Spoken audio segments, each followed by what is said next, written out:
شہزادی آج بھی ہر روز کی طرح نقاب میں تھی، پردے کے دوسری طرف آ کر اپنی جگہ پر بیٹھ گئی اور اپنے باپ بادشاہ سے کہا کہ بادشاہ سلامت، آج میں ایک بہت خاص داستان سنانے والی ہوں، اگر کسی کو کوئی حاجت درپیش ہے تو ابھی سے اٹھ کر رفع حاجت پوری کرے۔ داستان کے درمیان کسی کو اٹھنے کی اجازت نہیں ہے، اگر کوئی اٹھ گیا تو میں داستان سنانا بند کر دوں گی اور آئندہ کے لیے بھی کوئی قصہ سنانے نہیں آؤں گی۔ بادشاہ نے سب کو حکم دیا، سب نے اقرار کیا کہ وہ داستان کے درمیان نہیں اٹھیں گے۔ شہزادی نے داستان سنانا شروع کی کہ ایک ظالم بادشاہ تھا، اسے اپنے گھر میں بیٹی کی پیدائش پسند نہیں تھی۔ جب اس کے گھر میں لڑکی پیدا ہوئی تو اپنی بیوی کو اسے مارنے کا حکم دیا۔ اس کے بیوی نے دائی کے ذریعے اپنی بیٹی بچا کر اس کی پرورش کی۔ ایک دن اس لڑکی پر بادشاہ کی نظر پڑی جو اب جوان ہو گئی تھی۔ بادشاہ نے اس بوڑھی دائی کے گھر اپنے لیے رشتہ بھیجا، لیکن دائی نے تسلیم نہیں کیا۔ بادشاہ نے اس پر ظلم و ستم ڈھائے۔ تب دائی نے بتایا کہ وہ لڑکی اسی بادشاہ کی بیٹی ہے۔ بادشاہ حیران ہوا کہ یہ تو میرا قصہ ہے جو یہ خاتون سنا رہی ہے۔ بادشاہ نے بہت سے ہیرے جواہرات شہزادی کی طرف پھینک کر کہا کہ دیکھنا، داستان کو بند مت کرنا۔ شہزادی نے ہیرے جواہرات فقیروں کی طرف پھینک دیے جو اسے پا کر بہت خوش ہوئے۔ شہزادی نے داستان جاری رکھتے ہوئے کہا کہ بادشاہ نے اپنی بیٹی کو اپنے بیٹے کے حوالے کر کے کہا کہ اسے جنگل میں لے جا کر قتل کر دے اور اس کی آنکھیں اور خون نکال کر اسے دکھا دے، لیکن بھائی کو اپنے ہاتھوں سے بہن کو قتل کرنا گوارا نہ ہوا اور اپنی بہن کو جنگل میں چھوڑ کر واپس آیا۔ جنگل میں وہ لڑکی بہت عرصہ رلتی رہی، یہاں تک کہ اس کے جسم پر اس کا لباس تار تار ہو کر گر گیا اور وہ جنگل بیابان میں بے لباس وقت گزارنے لگی۔ بادشاہ عمر رفتہ کے باعث اب بوڑھا ہو گیا تھا، اسے پہلے ہی سے اپنی بیٹی کے ساتھ کیے گئے ظلم و ستم سے بہت پشیمانی اور بہت پچھتاوا تھا۔ جب اسے داستان کے ذریعے اپنی بیٹی کے متعلق پتا چلا تو اس کی آنکھوں میں آنسو امڈ آئے۔ شہزادے کو بھی احساس ہوا کہ یہ تو میری بہن کا قصہ ہے۔ اس نے بے چین ہو کر کچھ اور ہیرے جواہرات شہزادی کی طرف پھینک دیے اور کہا کہ داستان جاری رکھنا، روکنا مت۔ فقیر بھائیوں کی تو اتنے انعامات دیکھ کر باتیں کھل اٹھی۔ شہزادی نے کہا کہ ایک دن ایک بادشاہ کا گزر اسی جنگل سے ہوا، لڑکی کو دیکھا اور اسے اپنے ساتھ اپنے ملک لے جا کر اس سے بیاہ رچایا۔ شہزادی کا شوہر بادشاہ، جو پہلے بڑی دلچسپی اور اناماک سے داستان سن رہا تھا، چونک پڑا کہ یہ تو میرا اور میری بیوی کا قصہ لگ رہا ہے۔ اس نے بھی بہت سے ہیرے جواہرات نکال کر شہزادی کی طرف پھینک دیے اور کہا کہ دیکھنا، داستان آخر تک سنانا، مجھے اس داستان کو پورا سننا ہے۔ فقیر بھائیوں کے تو پیر خوشی سے زمین پر نہیں پڑ رہے تھے کیونکہ انہیں اتنے انعامات جو ملے۔ شہزادی نے داستان جاری رکھی، کہا بادشاہ نے اس لڑکی سے شادی کی، اس سے اسے 3 بیٹے ہوئے۔ ایک دن بادشاہ نے اسے ان کے بیٹوں کے ساتھ اپنے وزیر، وکیل اور قاضی کے ہمراہ اس کے سسرال روانہ کیا۔ اب وزیر، وکیل اور قاضی کے اوسان خطا ہو گئے اور ایک دوسرے کی طرف دیکھنے لگے کہ یہ تو ہمارا قصہ ہے۔ بادشاہ نے کچھ اور ہیرے جواہرات شہزادی کی طرف پھینک دیے۔ فقیر بھائیوں کی باتیں خوشی سے کھلی جا رہی تھیں۔ شہزادی نے کہا کہ پہلی منزل پر بادشاہ کا وزیر ناپاک ارادے سے اس کی طرف بڑھا اور اسے بدی کے لیے تنگ کیا، اس کے بڑے بیٹے کا سر تن سے جدا کیا، لیکن لڑکی کسی طرح اپنی عزت بچا کے بھاگ نکلی۔ وزیر من منایا، مجھے بہت زور کا پیشاب لگا ہے، میں تھوڑی دیر میں آتا ہوں۔ بادشاہ نے اسے ڈانٹ دیا، خاموشی سے بیٹھ بدذات کہیں کہ اسی وقت تمہیں پیشاب آ رہا ہے۔ وزیر چپ کر کے بیٹھ گیا۔ شہزادی نے کہا کہ دوسری منزل پر اسی طرح وکیل بھی اپنے ناپاک ارادوں کے ساتھ لڑکی کو بدی کے لیے تنگ کرنے لگا اور اپنے ناپاک عزائم پورا کرنے کے لیے اس کے دوسرے بیٹے کا سر تن سے جدا کرنے سے بھی باز نہ آیا۔ پر پاک دامن لڑکی نے یہاں بھی اپنی عزت بچائی اور بھاگ کر کہیں چھپ گئی۔ اب وکیل ہکلایا، بادشاہ سلامت، مجھے زور کی حاجت پیش آئی ہے، بس میں یوں گیا اور یوں آیا۔ بادشاہ نے وکیل پر آنکھیں نکالی اور کہا، بس کر بدذات، خاموشی سے بیٹھ، جب حقیقت ظاہر ہو رہی ہے تو تم لوگوں کو حاجت پیش آ رہی ہے۔ وکیل بھی خاموشی سے بیٹھ گیا۔ شہزادی نے کہا کہ تیسری منزل پر قاضی بھی اللہ رسول کو بھول کر بدی کے لیے لڑکی کو تنگ کرنے لگا اور اس ظالم نے اس کے تیسرے بیٹے کا سر قلم کیا۔ لڑکی نے پھر اپنی عزت بچائی اور بھاگ کر ایک بڑے دریا میں کود گئی۔ قاضی نے بھی کوئی بہانہ بنانے کی کوشش کی لیکن بادشاہ نے اس سے بھی ڈانٹ کر چپ کرا دیا۔ شہزادی نے کہا کہ دریا نے لڑکی کو کہیں دور لے جا کر دوسری طرف پھینک دیا جہاں اسے 6 فقیروں نے دیکھا اور اسے دریا سے نکالا۔ اب فقیر بھائیوں کی گنگ ہی بند ہو گئی کہ ہو نہ ہو یہ ہماری بہن کا قصہ ہے۔ وہ بھی چپ سادھ کر بیٹھ گئے۔ شہزادی نے کہا کہ فقیر اس لڑکی کو اپنے باپ کے پاس لے گئے۔ اس عقل مند باپ نے اس لڑکی کو ان 6 بھائیوں کی بہن بنا دیا۔ اس کے باپ بادشاہ کی آنکھوں سے جھل جھل آنسو بہ رہے تھے۔ دونوں بادشاہوں نے ہیرے جواہرات کے ڈھیر ان کے سامنے لگا دیے کہ خدا را داستان کو جاری رکھو۔ اب شہزادی کہنے لگی کہ لڑکی کو کسی طرح پتا چلا کہ یہ اس کے باپ کی بادشاہت ہے۔ اسے پتا تھا کہ اس کے باپ کو داستان سننے کا بہت شوق ہے۔ اس نے اپنے بھائیوں کے ذریعے بادشاہ کو کہلوا بھیجا کہ اگر اسے منظور ہو تو آ کے اسے داستان سنائے۔ یہاں پہنچ کر اس کے باپ بادشاہ کا دل چور چور ہو گیا۔ وہ ایک فریاد مار کر اٹھ کھڑا ہو گیا۔ شہزادی نے بھی اپنے چہرے سے نقاب اٹھا دی تو اس کے شوہر باپ نے بھی شہزادی کو پہچان لیا۔ باپ بیٹی کو اور شوہر بیوی کو پا کر بے حد خوش ہو گئے۔ دونوں نے وزیر، وکیل اور قاضی کو پکڑا۔ ان سے کہا کہ بول کیسی سزا چاہیے، 4 چڑی چابک یا 4 بٹور؟ یہ براہوی زبان میں 2 سخت سزاؤں کے نام ہیں۔ انہوں نے کہا کہ 4 بٹور۔ بادشاہ نے 12 گھوڑے منگوائے، ہر ایک کے ہاتھ پیر 4 گھوڑوں سے 4 اطراف میں بندھا کر انہیں 4 مخالف سمت میں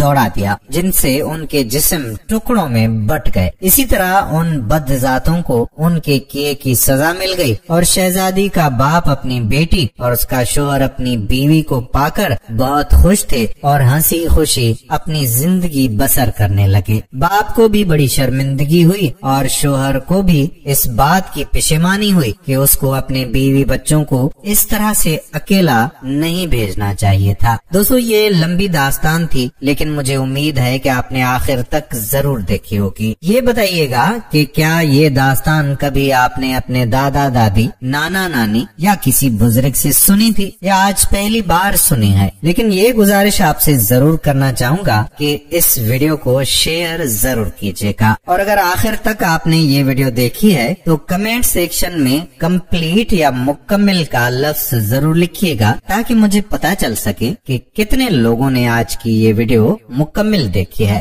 آنے والی ویڈیو تک اپنے میزبان قادر بخش کلوڑوں کو اجازت دیجیے۔ اللہ حافظ۔